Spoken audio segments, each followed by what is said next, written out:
ये बैकलिंकिंग, ये बैकलिंकिंग आपको हेल्प करती है विजिटर्स लाने के लिए, सही राइट और टारगेटेड विजिटर्स लाने के लिए। जब टारगेटेड और सही बंदा आपकी वेबसाइट पे आता है तो वो टाइम भी देता है।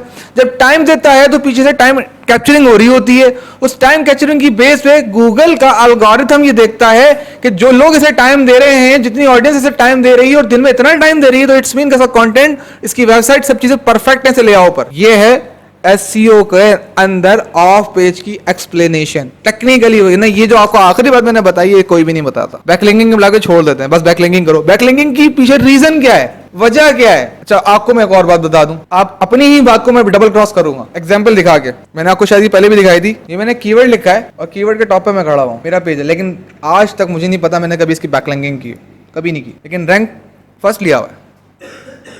अब मैं आपको एक तरफ समझा रहा हूं बैकलिंकिंग, दूसरी तरफ मैं आपसे कह रहा हूं मैंने यहां बैकलिंकिंग नहीं की। मैं अपनी बात में आपको कंफ्यूज कर रहा हूं।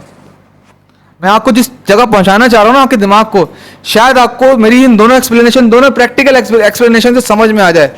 जीरो बैकलिंकिंग की बुनियाद पे खड़ा हुआ है इस वेबसाइट का, इसका बिजनेस मेरे से पता नहीं कितने गुना बड़ा है, और ये मेरा पार्ट टाइम बिजनेस था, मेरा कोई रियल बिजनेस भी नहीं है। इसका प्रॉपर ना वेबसाइट है ना नंबर, कुछ भी नहीं है, ये प्रॉपर है इसका बिजनेस, इसका घर इसी से चलता है, मेरा घर से नहीं चलता। मेरा पेज सबसे टॉप पे कीवर्ड पे, दो वजूहत, एक तो कीवर्ड रिलेवेंट है, रिलेटेड टू द पेज है, कीवर्ड रेलेवेंसी मैच हो रही है। दूसरा, कीवर्ड रेलेवेंसी मैच होने से कुछ नहीं होता, उसका जो कंटेंट है ना पेज का, वो इससे ज्यादा पावरफुल है।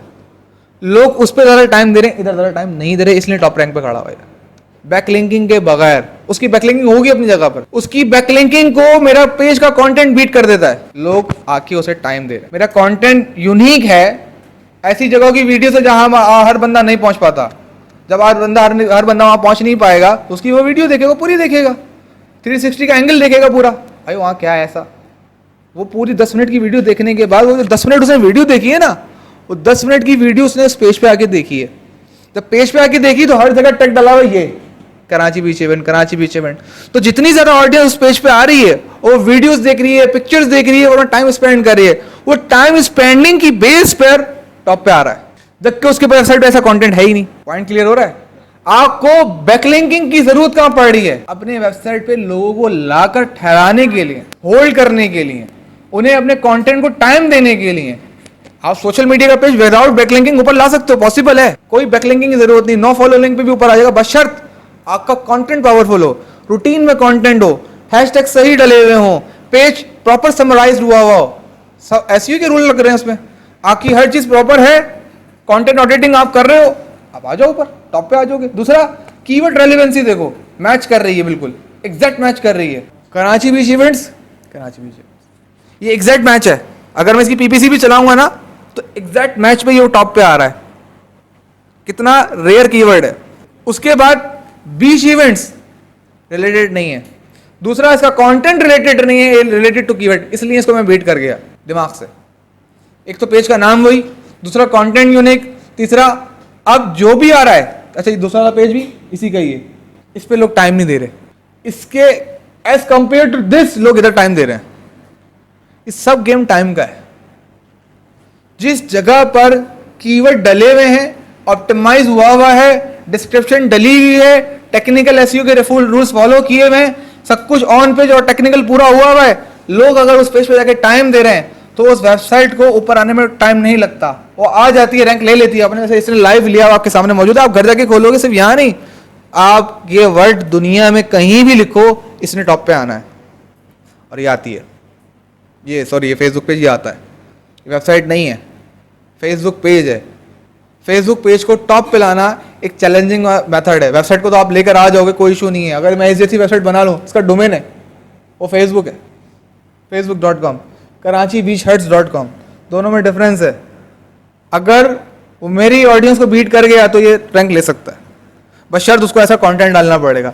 असल चीज आपका कंटेंट है, और आपकी बैकलिंकिंग किस बेस पे हो रही है? कंटेंट की बेस पे हो रही है।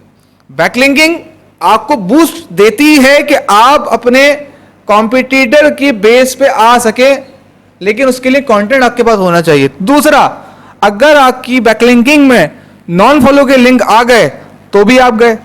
तीसरा, अगर आपकी बैकलिंकिंग गलत जगह पर हुई तो भी आप गए। इस चीज को बहुत सोच के समझ कर प्लेटफॉर्म्स को कैप्चर करके प्रैक्टिकल करके फिर आगे बढ़ना होता है। और हर एसईओ के अंदर आपको आपके बिजनेस से रिलेटेड, आपकी डिजिटल मार्केटिंग से रिलेटेड ब्लॉग्स की और आर्टिकल्स की सही वेबसाइट की लिस्ट मिल जाती है, बशर्त आपको डेली रूटीन में रहना होता है। इतनी नॉलेज हासिल करने के बाद अगर आप इसको प्रैक्टिकल वे में आगे लेकर चलो ना, आप सबके पास लाइव वेबसाइट्स हैं, तो आपको महीने, 2 महीने, 3 महीने के अंदर टॉप रैंक पे आने में कोई मुश्किल नहीं होगी। आप अपने, लेकिन lower category keyword, high ranking keyword पे नहीं, हाई रैंकिंग कीवर्ड पे आप नहीं आ सकते। लोअर कैटेगरी कीवर्ड जिस पे ट्रैफिक कम हो, उस पे आप आ जाओगे। प्रैक्टिस के लिए लोग करते हैं लोअर कैटेगरी कीवर्ड, जिसके जो 3-4 वर्ड या 5 वर्ड पे भी जा रहा हो, ये तो खैर 3 वर्ड पे है, ये शॉर्ट टेल कीवर्ड है, लॉन्ग टेल कीवर्ड पे जा रहा हो या इंटेंट कमर्शियल पे जा रहा हो, ऐसे कीवर्ड्स जो टारगेटेड एरिया कर रहे हो, सिटी को टारगेट कर रहे हो, ब्रांड को टारगेट कर रहे हो, कलर को टारगेट कर रहे हो, बिजनेस को टारगेट कर रहे हो, ऐसे कीवर्ड्स के सिलेक्शन पे जिसपे कंपटीशन कम हो, उन कीवर्ड्स पे, इन प्रैक्टिस को अप्लाई करके आप टॉप पे आ सकते हो, इन्हीं वेबसाइट पे जिन पे आप काम कर रहे हो। आपको आइडिया हो जाएगा, एक बार आ गए, एक बार आपको आपकी जगह मिल गई, आपको पूरा मेथड समझ में आ जाएगा, क्लियर हो जाएगी पिक्चर। लेकिन उसके लिए मेहनत बहुत जरूरी है। एसईओ में पैसे नहीं लगते, लेकिन एसईओ में वक्त बहुत लगता है, मेहनत बहुत लगती है। लेकिन एक बार पोजीशन लेने के बाद फिर आपकी सारी मेहनत एक जगह हो जाती है, आपको आपकी मेहनत का फल मिल रहा होता है, लोग आना शुरू हो जाते हैं, फिर वो ग्राफ रुकता नहीं। आप ये जो ग्राफ आप देख रहे थे ना, चौथा, आपको पता, आपको चौथा क्या है एसईओ का मेथड? बैकलिंकिंग मैनेजमेंट या साइट मैनेजमेंट, इसी तरीके से है, साइट मैनेजमेंट एंड बैकलिंकिंग, वो यही है। फिर आप अपनी वेबसाइट की बैकलिंकिंग को फोकस कर रहे हो तो, और वेबसाइट की साइट ऑडिटिंग कर रहे हो तो, नया कंटेंट डाल रहे हो, फ्रेश कंटेंट डाल रहे हो तो, ताकि आपका बिजनेस इंटरनेट और एसईओ के मुताबिक चलता रहे। यह है बैकलिंकिंग की पावर। तो आज की डेट में हमने दोनों चीजों को ओवरव्यू किया, do follow, non follow. A B, side A क्या है, क्या किरदार है आपका बिजनेस जो आप टॉप पे लाना चाह रहे हो, बी का क्या किरदार है, वो कुछ भी हो सकता है, सोशल मीडिया भी हो सकता है, आपकी अपनी वेबसाइट भी हो सकती है, किसी और की वेबसाइट भी हो सकती है, कुछ भी हो सकती है। साइड बी का कोई रोल नहीं है, जो सामने आएगा वो साइड भी हो सकती है।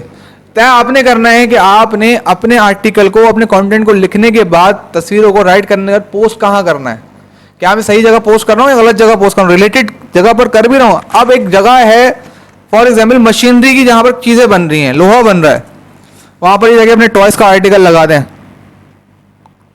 ये अपनी ऑडियंस खुद खराब कर रहे हैं। इन्हें इनके बिजनेस से रिलेटेड, या तो बच्चों की जहां स्कूल की वेबसाइट हो, बुक्स की वेबसाइट हो, शॉपिंग की वेबसाइट हो, वहां जब इनका आर्टिकल लगेगा, वहां पर जब इनकी पिक्चर्स जाएंगी, इनके बैनर्स के ऊपर क्लिक करके साइड ए पर आएगा, तब वहां पर इनका बिजनेस काम करना, परफॉर्मेंस देना शुरू करेगा। अगर ये किसी कंस्ट्रक्शन वेबसाइट पर जाके ऐड लगाएं या आर्टिकल लगाएं, कोई भी नहीं पड़ेगा, क्लिक कर भी देगा तो वो टारगेटेड ऑडियंस होगी भी नहीं, आएगी आपके पेज को टाइम दिए बगैर चली जाएगी, ये गलत बात है।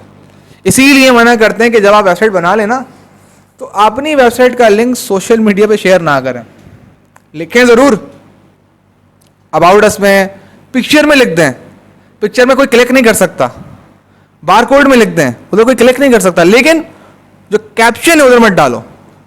और अगर डालना भी है तो एक ऐसा पेज बनाओ जिसकी ऑप्टिमाइजेशन नहीं की, वैसे लीड ट्रांसफर कर लो कहीं और।